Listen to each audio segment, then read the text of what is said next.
Hello everyone, চলে এসেছি অনেকদিন পর আবারও একটা নতুন মিনি ভ্লগ নিয়ে। ইতিমধ্যে ব্লগটা আমি এখন এইভাবেই স্টার্ট করছি। আমি জাস্ট এই স্নান করে এলাম। তো আজ হলো 24 এপ্রিল। তো আজ আমরা যাব ট্যুরে, ঘুরতে বেরোবো আমি আর আমার হাজব্যান্ড দুজন মিলে। তো কোথায় যাচ্ছি না যাচ্ছি সেটা দেখতে পাবেন নেক্সট ভিডিওগুলোতে।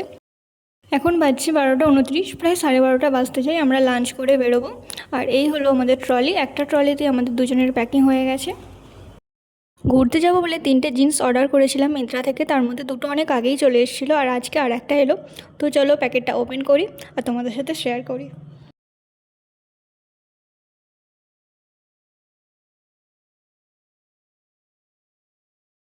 জিন্সটা খুব সফট এবং কমফোর্টেবল।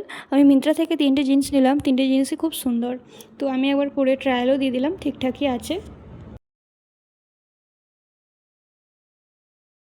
একটুবার লাঞ্চ করেই আমি রেডি হব আর পরে যাবো এই কুর্তিটার প্লাজোটা, তার সাথে ট্যাপ কানের দুটো। তো এখন আমি পরে নেবো হাতে একটু নেল পলিশ।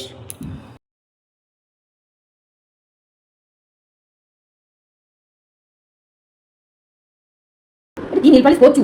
কেন? একটু হাতে মানায় না, একটু লাল মেরুন এসব লাল না। মেরুন আছে, এগুলোই ভালো। হ্যাঁ এগুলোই ভালো, কানা মার্কাগুলো এগুলোই ভালো। আমি তো লাগিয়ে দেখি তখন এগুলো ভালো। হ্যাঁ ওটা অন্যরকম, ওটা ভালো। পোষা আছে, একটু লাল মেরুন পরবি, কি সুন্দর লাগবে। লাল মেরুন বিয়ে ঘরে তাহলে ঠিক আছে, পুজো বাড়িতে। ও এগুলো সব সময় একটু লাগিয়ে দেখি। তাই পড়বে তো করো না একটু, কেন? ড্রেসিং টেবিলে আছে, নিয়ে নেবে যখন পড়বে।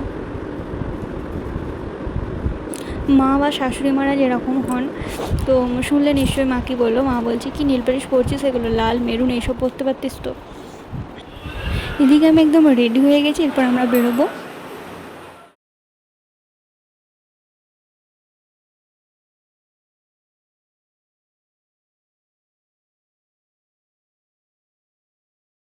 তো আমরা ফার্স্টে পৌঁছে যাই রানীগঞ্জে। রানীগঞ্জ থেকেই বাসটা ছাড়বে।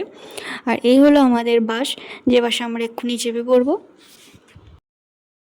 তাড়াতাড়ি করে বাসে উঠি। আমি আগে জানলা ধারে সিটটা বসে নিই যাতে বর না বসে, সেই জন্য।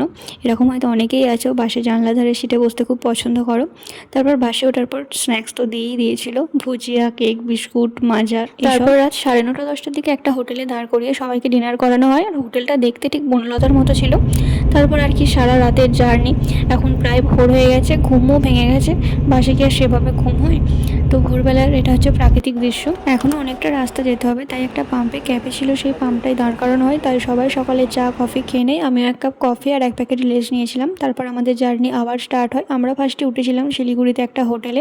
আজকের মিনি ব্লগটা এখানেই শেষ করছি। নেক্সট ব্লগে তোমরা সব কিছুই দেখতে পাবে। টাটা।